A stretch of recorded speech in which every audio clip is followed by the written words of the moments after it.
ఏపీలో సంచలనం రేపిన నకిలీ మద్యంపై వైసీపీ మహిళా విభాగం నేడు నిరసనలకు పిలుపునిచ్చింది. నకిలీ మద్యంతో అమాయక ప్రజల ప్రాణాలు తీశారని కూటమిపై తీవ్ర స్థాయిలో విరుచుకుపడుతోంది వైసీపీ.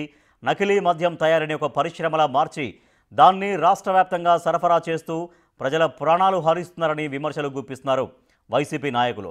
టీడీపీ నాయకుల వైఖరి, కూటమి ప్రభుత్వ మద్యం విధానాలకు వ్యతిరేకంగా మహిళామణులు రణభేరీ మోగిస్తామని ప్రకటించారు.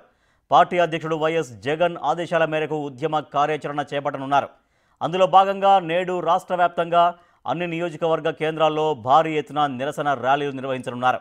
ఎక్సైజ్ శాఖ కార్యాలయాల ఎదుట నిరసన కార్యక్రమాలు, ధర్నాల అనంతరం ప్రొహిబిషన్ అండ్ ఎక్సైజ్ అధికారులకు వైఎస్ఆర్సీపీ నాయకులు డిమాండ్ పత్రాలు సమర్పించనున్నారు.